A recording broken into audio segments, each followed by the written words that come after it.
ಮಾಡುತ್ತಿರುವೆ? ಬೇಗನೆ ಹೊರಗೆ ಬಾರೆ. ಬಂದಿರಿ. ಯಾಕ್ರಿ, ಏನಾಯ್ತು ಈಗ? ಸೀತಾ, ಬೆಳಗಿನಿಂದ ನನ್ನ ಮನಸ್ಸಿಗೆ ನೆಮ್ಮದಿ ಇಲ್ಲ ಕಣೆ. ಈ ಬೇಸರದ ಮನಸ್ಸಿಗೆ ಆನಂದ ನೀಡಲು ಆ ನಿನ್ನ ಮುದ್ದಾದ ಕಂಠದಿಂದ ಒಂದು ಹಾಡನ್ನು ಕೇಳಬೇಕೆನ್ನುವ ಆಸೆ ಇದೆ. ಸೀತಾ, ನನಗೋಸ್ಕರ ಒಂದು ಹಾಡನ್ನು ಹಾಡುವೆ. ಯಾವಾಗ್ಲೂ ಹಾಡಿನ ಚಿಂತೆ ಅಲ್ವೇ ನಿಮಗೆ? ಸರಿ. ಸಂಗಾತಿ ಸಂಗಾತಿ ಓ ಸಂಗಾತಿ ಕಮ್ಮಂತಿ ಓ ಸೇವಂತಿ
ನೋಡು, ಲಕ್ಷ್ಮಣ ಬಂದರೆ ಬೇಗನೆ ಹೊಲದ ಕಡೆಗೆ ಬರಲು ಹೇಳು. ಅವನು ಬಂದ ನಂತರ ನಾನು ಸ್ವಲ್ಪ ಪೇಟೆಗೆ ಹೋಗಿ ಸೂರ್ಯಪಾನ ಮಾರಿಕೊಂಡು ಬರುತ್ತೇನೆ.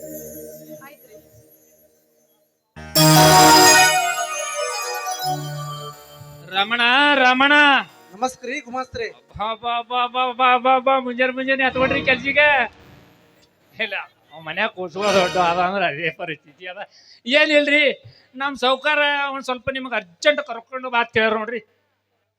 ಯಾಕ್ರಿ ಗುಮಾಸ್ತ್ರೆ, ಅಂಥದ್ದೇನೈತಿ ನನ್ನ ಕಡೆ ಕೆಲಸ? ಆಯ್ತು, ಸೌಕಾರ ಹೇಳಿ ಕಳಿಸ್ಯಾರ ಅಂದ ಬಳಿಕ ನಾನು ಖಂಡಿತವಾಗಿ ಬಂದು ಭೇಟಿ ಆಗ್ತೀನಿ ರೀ. ಬರೇ ಬಂದ್ರೆ ನಡೆಯಲ್ಲಪ್ಪ, ಗಂಟು ತೊಗೊಂಡು ಬರ್ಬೇಕಾಗ್ಯದ ಅಲ್ಲಿ. ನೀವು ಚಿಕ್ಕವ್ರಿದ್ದಾಳೆ, ನಿಮ್ಮಪ್ಪ 5 ಲಕ್ಷ ರೂಪಾಯಿ ಸಾಲ ಮಾಡ್ಯಾನಲ್ಲ, ಅದು ಪುಸ್ತಕದಾಗ ಹಂಗೆ ಅದ. ಅದು ವಿಷಯ ನಿನಗೆ ಹೇಳಿ ಬಾತ್ ಹೇಳ್ಯಾರ, ನಾ ಬಂದಿರಿ. ಗುಮಾಸ್ತ್ರೆ, ನಾನು ಚಿಕ್ಕವನಿದ್ದಾಗ ನಮ್ಮ ತಂದೆ ಮಾಡಿದ ಸಾಲವನ್ನ ಪ್ರತಿ ವರ್ಷ ನಾನು ನಮ್ಮ ಹೊಲದಿಂದ ಬರುವ ಬೆಳೆಯನ್ನು ಮಾರಿ ಆಗಲೇ ತೀರಿಸಿದ್ದೇನೆ. ಮತ್ತೆ ಈಗ ಇನ್ನೂ ಸಾಲ ಇದೆ ಎಂದರೆ ನಾನು ಎಲ್ಲಿಂದ ಕೊಡಬೇಕು? ಗುಮಾಸ್ತ್ರೆ, ಹೇಗೆ ತೀರಿಸಬೇಕು? ನೀ ಕೊಡಬೇಡ, ನಾ ಇಟಾಗಿ ಬಿಟ್ಟಿವ ಮುಟ್ಟಸ್ತ ನಾಳೆ ತರ್ಲಿಕ್ಕೆ ಬರ್ತದ ಮಕ್ಕಳೇ, ಕುಡ್ಲಿಕ್ಕೆ ಬರಲ್ಲ. ನೋಡಪ್ಪ, ಅದೇನು ನನಗೆ ಸುದ್ದಿ ಕೋನಿಲ್ಲ. ನಮ್ಮ ಸೌಕರ್ಯ ಹೇಳ್ಯಾರ, ಇದು ವಿಷಯ ತಿಳಿಸಿ ಬಾ ಅಂತೇಳಿ. ಬರೋದು ಬಿಡೋದು ನಿಮ್ ಕಡಿ ಬೈ ಜರ ಕಳಿಸಿರಿ ಕೂಳು ತಿಂದಾರಿಲ್ಲ ಕೂಳು ತಿನ್ಸೆ ಕಳಿಸಿರಿ ಜರ ಕೆಲಸ ಭಾಳ ಅದ ನಾ ಬರ್ತೀನಿ ತಮ್ಮ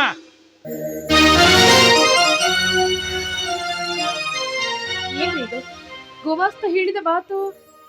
ಸೀತಾ, ನಾನು ಚಿಕ್ಕವನಿದ್ದಾಗ ನಮ್ಮ ತಂದೆ ಮಾಡಿದ ಸಾಲವನ್ನ ಪ್ರತಿ ವರ್ಷ ನಾನು ನಮ್ಮ ಹೊಲದಿಂದ ಬರುವ ಬೆಳೆಯನ್ನು ಮಾರಿ ಆಗಲೇ ತೀರಿಸಿದ್ದೇನೆ ಕಣೆ. ಇವರು ನೋಡಿದರೆ ಇನ್ನೂ ಸಾಲ ಇದೆ ಅಂತ ಹೇಳ್ತಾ ಇದ್ದಾರೆ. ಸೀತಾ, ನನಗೆ ಒಂದು ತಿಳಿಯದಂತಾಗಿದೆ ಸೀತಾ, ಒಂದು ತೋಚದಂತಾಗಿದೆ. ಅಲ್ಲ ರೀ, ಸಾಲ ತೀರಿದ ಮೇಲೂ ಇದೆ ಅಂತ ಅವರಾದ್ರೂ ಯಾಕೆ ಹೇಳ್ತಾರೆ? ನೀವ್ ಒಂದು ಸಲ ಆ ಸಾವುಕಾರನ ಹೋಗಿ ಯಾಕೆ ಭೇಟಿ ಆಗ್ಬಾರ್ದು? ಆಯ್ತು ಸೀತಾ, ನೀನು ಹೇಳಿದ ಹಾಗೆ ಆ ಸಾಹುಕಾರನಿಗೆ ಭೇಟಿಯಾಗಿ ನಾನು ಸಾಲದ ವಿಷಯದ ಬಗ್ಗೆ ಮಾತನಾಡಿಕೊಂಡು ಬರುತ್ತೇನೆ.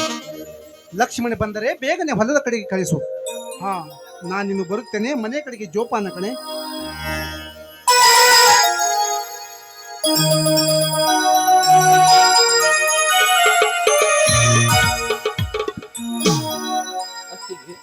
ಅತ್ತಿಗೆ ಬಾರಪ್ಪ ಬೈದುನ, ಈಗ ಬಂದಿಯಾ? ನೀನು ಹೋದ ಕೆಲಸ ಏನಾಯ್ತು? ಹೋದ ಕೆಲಸದ ವಿಷಯ ಕೇಳ್ತೀಯನಮ್ಮ. ನಮ್ಮಂತ ದರಿದ್ರ ಬಡವರು ಎಷ್ಟು ಕಲಿತು ಡಿಗ್ರಿ ಮುಗಿಸಿದ್ರು ಲಂಚವೆಂಬ ಮಂಚ ಏರಿದ ಈ ಕ್ರೂರ ಸಮಾಜದಲ್ಲಿ ನೌಕರಿ ಸಿಗುವುದು ತುಂಬಾ ದುರ್ಲಭ. ಅತ್ತಿಗೆ, ನಾನು ಸಾಕಷ್ಟು ಪ್ರಯತ್ನ ಪಟ್ಟೆ. ಎಲ್ಲಿ ಹೋದ್ರು ಲಂಚ ಎಷ್ಟು ಕೊಡುತ್ತೀಯ ಎಂದು ಸ್ಪಷ್ಟವಾಗಿ ಕೇಳಿಬಿಡುತ್ತಾರೆ ವಿನಾ ನೌಕರಿ ಕೊಡುವ ಮಾತೇ ಇಲ್ಲ.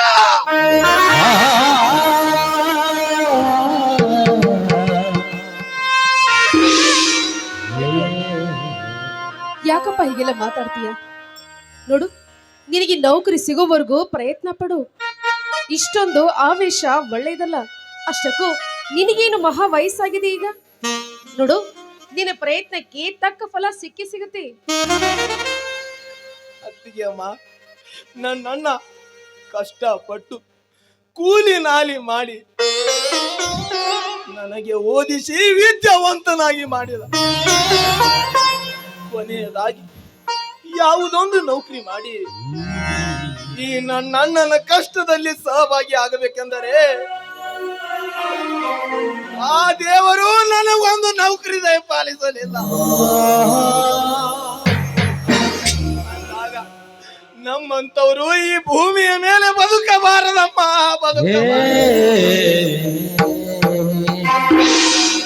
ಲಕ್ಷ್ಮಣ, ಏನು ಇದೆಲ್ಲ? ಯಾಕೆ ಈ ರೀತಿ ಮಾತಾಡ್ತಾ ಇದೀಯ? ನೋಡು, ಹುಟ್ಟಿಸಿದ ದೇವರು ಹುಲ್ಲು ಮೇಯಿಸೋದಿಲ್ಲ. ಆ ರೀತಿ ಆಗಿದ್ರೆ ಈ ಭೂಮಿ ಮೇಲೆ ಯಾರು ಕೂಡ ಬದುಕ್ತಾನೆ ಇರ್ತಾ ಇರ್ಲಿಲ್ಲ. ಅತ್ತಿಗೆ, ಅಣ್ಣ ಅಣ್ಣ ಇದೀಗ ತಾನೇ ಆ ಸಾವುಕಾರ ಮನೆಗೆ ಆ ಸಾಲದ ವಿಚಾರವಾಗಿ ಮಾತಾಡ್ಕೊಂಡು ಬರ್ತೀನಿ ಅಂತ ಹೇಳಿದ್ದಾರೆ. ನೋಡು, ನೀನು ಬಂದ ನಂತರ ಹೊಲಕ್ಕೆ ಕಲಿಸ್ಕೊಡು ಅಂತ ಹೇಳಿದ್ದಾರೆ. ಬಾರಪ್ಪ. ಏನು, ನಮ್ಮ ತಂದೆಯವರು ಮಾಡಿದ ಸಾಲ ಇನ್ನೂ ಹಾಗೆ ಇದೆ? ಇಲ್ಲ ಅತ್ತಿಗೆ, ಇಲ್ಲ. ನನ್ನ ಅವರ ಸಾಲ ಎಲ್ಲ ತೀರ್ಸಿನಿ ಅಂತ ಹೇಳಿದ್ದಾನೆ. ತಡೆ ಅತ್ತಿಗೆ, ನಾನು ಹೋಗಿ ಬರ್ತೀನಿ. ಯಾಕಿಷ್ಟೊಂದು ಆವೇಶ ಪಡ್ತಾ ಇದೀಯಾ? ನೋಡು, ಆತರ ಒಳ್ಳೇದಲ್ಲ. ನಿಮ್ಮ ಅಣ್ಣ ಬಂದ ನಂತರ ಎಲ್ಲ ವಿಷಯ ತಾನಾಗೆ ಗೊತ್ತಾಗುತ್ತೆ. ನೀನು ಊಟ ಮಾಡಿ ಮೊದಲು ಹೊಲಕ್ಕೆ ಹೋಗು. ಊಟ ಬೇಡ ಅತ್ತಿಗೆ, ಅಣ್ಣ ಬಂದ ನಂತರ ಇಬ್ರು ಕೂಡಿಯೇ ಊಟ ಮಾಡ್ತೀವಿ. ಪ್ರಸಾದ ಶಾಂತ. ಅಪ್ಪ, ನನ್ನ ಮನಸ್ಸಿಗೆ ಈಗ ಸಮಾಧಾನವಾಯ್ತು. ಅದಿರ್ಲಿ, ಶಿಲ್ಪಾ ಗೆಳತಿ ಮನೆಗೆ ಹೋಗಿ ಬರ್ತೀನಿ ಅಂತವಳು ಇಷ್ಟೊತ್ತಾದ್ರೂ ಬಂದಿಲ್ಲ. ಎಲ್ಲಿ ಹೋದ್ಲೋ ಏನೋ.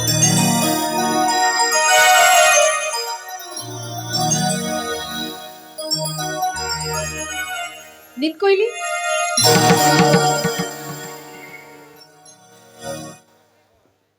ಅತ್ತಿಗೆ, ಏನತ್ತಿಗೆ? ನೋಡು, ಇಲ್ಲದ ಕುಂಟನೆಪ ನನ್ನ ಹತ್ರ ಹೇಳ್ಬೇಡ. ಅತ್ತಿಗೆ, ಅದೇನೆಂದ್ರೆ ನಾನು ಬೇಗನೆ ಬರ್ಬೇಕಂತ ಮಾಡಿದ್ದೆ. ಅದು ಏನಂದ್ರೆ ಅದು ಅಲ್ಲಿ. ಅತ್ತಿಗೆ, ಏಕದಿಗೆ ಏನೇನೋ ಮಾತಾಡ್ತಿದ್ದೀರಾ? ನಾನೇನು ತಪ್ಪು ಮಾಡಿದ್ದೀನಿ? ನೋಡು, ನೀನೇನ್ ತಪ್ಪು ಮಾಡಿಲ್ಲ. ಚಿಕ್ಕವಳು ಅಂತ ನಿನ್ನ ಮುದ್ದಾಗಿ ಬೆಳೆಸಿ ಕಳಿಸ್ಕೊಟ್ಟಿದ್ದೀವಲ್ಲ, ಅದೇ ನಾವು ಮಾಡಿರೋ ತಪ್ಪು. ಇದೇ ನೀ ಮಾತಾಡ್ತಿದೀಯ ಅತ್ತಿಗೆ? ನನ್ನ ಗೆಳತಿಯ ಮನೆಗೆ ಹೋಗಿದ್ದೆ, ಇದು ತಪ್ಪಾ? ನೋಡಮ್ಮ, ತಪ್ಪು ಅಂತ ನಾನು ಹೇಳ್ತಾ ಇಲ್ಲ. ಆದ್ರೆ ವಯಸ್ಸಿಗೆ ಬಂದವಳು ಸಮಯಕ್ಕೆ ಸರಿಯಾಗಿ ಮನೆಗೆ ಬರಬೇಕು, ಹೆಚ್ಚು ಹೊತ್ತು ಹೊರಗಡೆ ಇರಬಾರ್ದು ಅಂತ ಹೇಳ್ತಾ ಇದ್ದೀನಿ. ನನ್ನ ಹೆತ್ತ ತಾಯಿ ಇದ್ರೆ ಹೀಗೆಲ್ಲ ಹೇಳ್ತಿದ್ರೇನು? ನಿಜನಮ್ಮ, ಅವ್ರಿದ್ದಿದ್ರೆ ಎಷ್ಟು ಚೆನ್ನಾಗಿರ್ತಿತ್ತು. ಅವರ ಸೇವೆ ಮಾಡೋ ಭಾಗ್ಯ ನಮಗೂ ಕೂಡ ಸಿಗ್ತಾ ಇತ್ತು. ಆದ್ರೆ ಆ ಭಾಗ್ಯವನ್ನ ನಾವೀಗ ಪಡೆದುಕೊಂಡು ಬಂದಿಲ್ಲ. ಆ ಸ್ಥಾನದಲ್ಲಿ ನಿಂತು ನಾನು ನಿನಗೆ 2 ಮಾತನ್ನ ಹೇಳ್ತಾ ಇದ್ದೀನಿ. ನೀನು ವಯಸ್ಸಿಗೆ ಬಂದವಳು, ಸಮಯಕ್ಕೆ ಸರಿಯಾಗಿ ಮನೆಗೆ ಬಂದ್ರೆ ನಿನಗೆ ಒಳ್ಳೆಯದು. ಅದು ಅಲ್ಲದೆ ಕಾಲ ತುಂಬಾ ಕೆಟ್ಟು ಹೋಗಿದೆ ಅಮ್ಮ. ಆಯ್ತು ಅತ್ತಿಗೆ, ನನ್ನನ್ನು ಕ್ಷಮಿಸಿ ಬಿಡಿ. ಇವತ್ತಿನಿಂದ ನಾನು ಯಾವತ್ತೂ ಈ ರೀತಿ ಹೊರಗಡೆ ಹೋಗುದಿಲ್ಲ. ನಿಮ್ಮನ್ನು ಕೇಳಿ ಹೊರಗಡೆ ಹೋಗ್ತೀನಿ. ಅತ್ತಿಗೆ, ಹೊಟ್ಟೆ ತುಂಬಾ ಹಸಿತಾ ಇದೆ. ಸರಿ ಸರಿ ನಡಿ. ನಿಮ್ಮ ಅಣ್ಣಂದ್ರು ಊಟ ಮಾಡಿಲ್ಲ, ಹಾಗೆ ಹೊರಗಡೆ ಹೋಗಿದ್ದಾರೆ. ನೀನು ಊಟ ಮಾಡು. ಆ ನಂತರ ನಾನು ಅವ್ರು ಬಂದ ನಂತರ ಊಟ ಕೊಡ್ತೀನಿ. ಬಾ ಒಳಗೆ.